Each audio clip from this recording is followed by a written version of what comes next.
സംസ്ഥാനത്തെ സാമൂഹിക സുരക്ഷാ പെൻഷൻ ഗുണഭോക്താക്കൾക്ക് സന്തോഷ വാർത്ത. 55 ലക്ഷത്തോളം വരുന്ന സാമൂഹിക സുരക്ഷാ പെൻഷൻ ഗുണഭോക്താക്കൾക്കും ക്ഷേമനിധി ബോർഡുകൾ വഴി പെൻഷൻ തുക സ്വീകരിക്കുന്ന ഗുണഭോക്താക്കൾക്കും മെയ് മാസത്തിൽ സർക്കാർ വിതരണം പ്രഖ്യാപിച്ച കുടിശ്ശിക പെൻഷൻ ഉൾപ്പെടെയുള്ള ആനുകൂല്യ വിതരണ നടപടികൾ ഇന്നു മുതൽ സർക്കാരിന്റെ ഭാഗത്തു നിന്നും ആരംഭിക്കുന്ന സാഹചര്യത്തിൽ സാമൂഹിക സുരക്ഷാ പെൻഷനിൽ ഇന്ദിരാഗാന്ധി ദേശീയ വാർദ്ധക്യകാല പെൻഷൻ, വിധവാ പെൻഷൻ, ഭിന്നശേഷി പെൻഷനുകളിലെ 8 ലക്ഷത്തോളം വരുന്ന NSIP പെൻഷൻ ഗുണഭോക്താക്കൾക്കുള്ള 200 മുതൽ 500 രൂപ വരെയുള്ള കേന്ദ്രവിഹിതം വിതരണവും സംസ്ഥാനത്ത് സജീവമാകും. ഗുണഭോക്താക്കളുടെ ആധാർ അധിഷ്ഠിത ബാങ്ക് അക്കൗണ്ടുകളിലേക്കാണ് കേന്ദ്രം തുക കൈമാറുക. ഇതോടൊപ്പം തന്നെ മെയ് മാസത്തിലെ സാമൂഹിക സുരക്ഷാ പെൻഷൻ വിതരണം നേരത്തെ തന്നെ ഗുണഭോക്താക്കളുടെ അക്കൗണ്ടുകളിലേക്കും കൈകളിലേക്കും എത്തിച്ചേരും.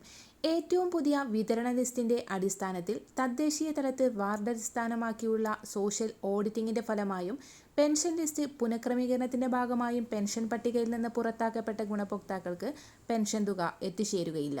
പെൻഷൻ പട്ടികയിൽ നിലനിൽക്കുന്ന എല്ലാ ഗുണഭോക്താക്കൾക്കും ആനുകൂല്യം മുടങ്ങാതെ തന്നെ എത്തിച്ചേരുമെന്ന് ധനവകുപ്പ് വ്യക്തമാക്കി. ഇന്ദിരാഗാന്ധി ദേശീയ വാർദ്ധക്യകാല പെൻഷൻ, വിധവാ പെൻഷൻ കൈപ്പറ്റുന്നവരിൽ വലിയ ഒരു വിഭാഗം അനർഹർ ഉണ്ടെന്ന് കണ്ടെത്തിയതിന്റെ ഭാഗമായി പുതിയ സാമ്പത്തിക വർഷം മുതൽ ഇവർക്കുള്ള സർട്ടിഫിക്കറ്റ് സമർപ്പണവും പരിശോധനയും കൂടുതൽ കർശനമാക്കും.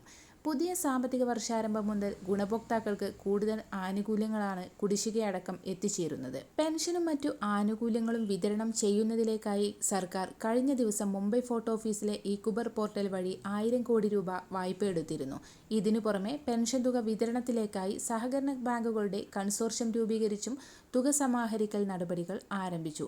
2 മാസത്തിലെ പെൻഷൻ തുക കുടിശ്ശിക തീർത്ത് വിതരണം ചെയ്യുന്നതിലേക്കായി 1800 കോടി രൂപ അനുവദിക്കുമെന്ന് ധനമന്ത്രി നേരത്തെ തന്നെ പ്രഖ്യാപിച്ചിരുന്നു. ഇതോടൊപ്പം തന്നെ ഗുണഭോക്താക്കൾക്ക് മറ്റൊരു സന്തോഷ വാർത്ത കൂടി എത്തിയിരിക്കുകയാണ്. ഒക്ടോബർ മാസത്തിൽ വരാൻ പോകുന്ന തദ്ദേശ തിരഞ്ഞെടുപ്പുകൾക്ക് മുന്നോടിയായി ഗുണഭോക്താക്കൾക്ക് കുടിശ്ശികയായി ശേഷിക്കുന്ന 2 ഗഡു പെൻഷൻ തുകയായ 3200 രൂപ കൂടി വിതരണം പൂർത്തിയാക്കുമെന്ന് റിപ്പോർട്ടുകൾ പുറത്തു വന്നിരിക്കുകയാണ്. മെയ് 15 നാളെ മുതലായിരിക്കും പെൻഷൻ വിതരണ നടപടികൾ ആരംഭിക്കുക. എല്ലാവിധ സർക്കാർ അറിയിപ്പുകളും നിങ്ങളിലേക്ക് എത്താൻ ഈ ചാനൽ സബ്സ്ക്രൈബ് ചെയ്യുക.